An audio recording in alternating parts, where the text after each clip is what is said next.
एक बार भगवान नारायण वैकुंठलोक में सोए हुए थे। उन्होंने स्वप्न में देखा कि करोड़ों चंद्रमाओं की कांति वाले, त्रिशूल डमरूधारी, स्वर्णाभरण भूषित, सुरेंद्र वंदित, सिद्धि सेवित त्रिलोचन भगवान शिव प्रेम और आनंदातिरेक से उन्मत्त होकर उनके सामने नृत्य कर रहे हैं। उन्हें देखकर भगवान विष्णु हर्ष से गदगद हो उठे और अचानक उठकर बैठ गए। कुछ देर तक ध्यानस्थ बैठे रहे। उन्हें इस प्रकार बैठे देखकर श्री लक्ष्मी जी पूछने लगी, बैकवोट भगवान, आपके इस प्रकार अचानक निद्रा से उठकर बैठने का क्या कारण है? भगवान ने कुछ देर तक उनके इस प्रश्न का कोई उत्तर नहीं दिया और आनंद में निमग्न हुए चुपचाप बैठे रहे। कुछ देर बाद हर्षित होते हुए बोले, बैकवोट देवी, मैंने अभी स्वप्न में भगवान श्री महेश्वर का दर्शन किया है। उनकी छवि ऐसी अपूर्व आनंदमय एवं मनोहर थी कि देखते ही बनती थी। मालूम होता है शंकर ने मुझे स्मरण किया है। अहो भाग्य, चलो कैलाश में चलकर हम लोग महादेव के दर्शन करें। ऐसा विचार कर दोनों कैलाश की ओर चल दिए। भगवान शिव के दर्शन के लिए कैलाश मार्ग पर आधी दूर गए होंगे कि देखते हैं भगवान शंकर स्वयं गिरिजा के साथ उनकी ओर चले आ रहे हैं। अब भगवान के आनंद का तो ठिकाना ही नहीं रहा, मानो घर बैठे निधि मिल गई। पास आते ही दोनों परस्पर बड़े प्रेम से मिले। ऐसा लगा मानो प्रेम और आनंद का समुद्र उमड़ पड़ा। एक दूसरे को देखकर दोनों के नेत्रों से आनंदाश्रु बहने लगे और शरीर पुलकायमान हो गया। दोनों ही एक दूसरे से लिपटे हुए कुछ देर मुकवत खड़े रहे। प्रश्नोत्तर होने पर मालूम हुआ कि शंकर जी को भी रात्रि में इसी प्रकार का स्वप्न हुआ कि मानो विष्णु भगवान को वे उसी रूप में देख रहे हैं जिस रूप में अब उनके सामने खड़े थे।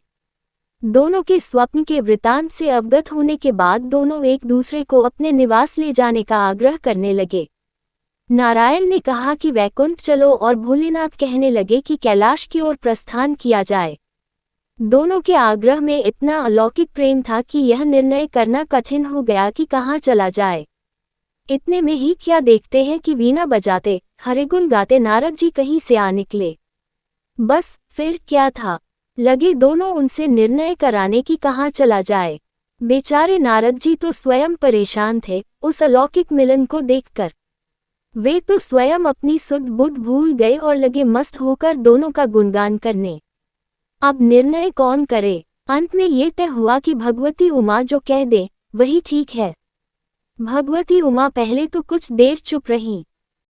अंत में वे दोनों की ओर मुख करते हुए बोली, बैकवोट हे नाथ, हे नारायण, आप लोगों के निश्चल, अनन्य एवं अलौकिक प्रेम को देखकर तो यही समझ में आता है कि आपके निवास अलग अलग नहीं हैं। जो कैलाश है वही वैकुंठ है और जो वैकुंठ है वही कैलाश है, केवल नाम में ही भेद है। यही नहीं, मुझे तो ऐसा प्रतीत होता है कि आपकी आत्मा भी एक ही है, केवल शरीर देखने में दो हैं।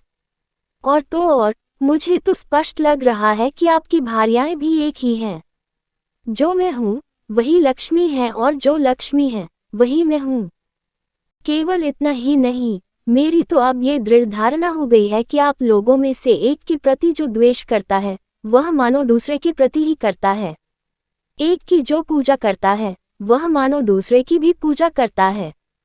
मैं तो तय समझती हूँ कि आप दोनों में जो भेद मानता है उसका चिरकाल तक घोर पतन होता है।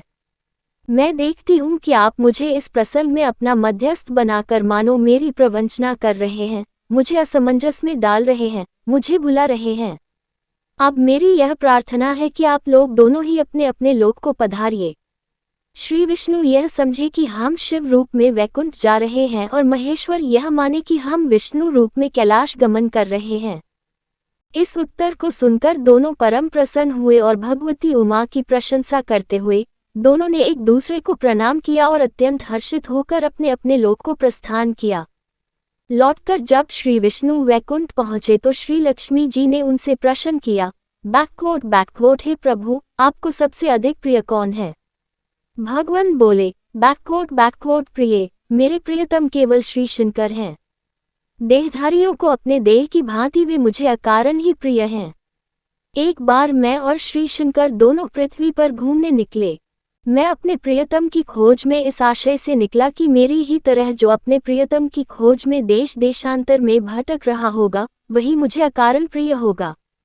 थोड़ी देर के बाद मेरी श्री शंकर जी से भेंट हो गई। वास्तव में मैं ही जनार्दन हूँ और मैं ही महादेव हूँ। अलग अलग दो घड़ों में रखे हुए जल की भांति मुझमें और उनमें कोई अंतर नहीं है। शंकर जी के अतिरिक्त शिव की चर्चा करने वाला शिवभक्त भी मुझे अत्यंत प्रिय है। इसके विपरीत जो शिव की पूजा नहीं करते, वे मुझे कदापि प्रिय नहीं हो सकते। इस तरह जो शिव की पूजा करता है वह वैकुंठवासी विष्णु को भी स्वीकार है, और जो श्री विष्णु की वंदना करता है वह त्रिपुरारी को भी मना लेता है।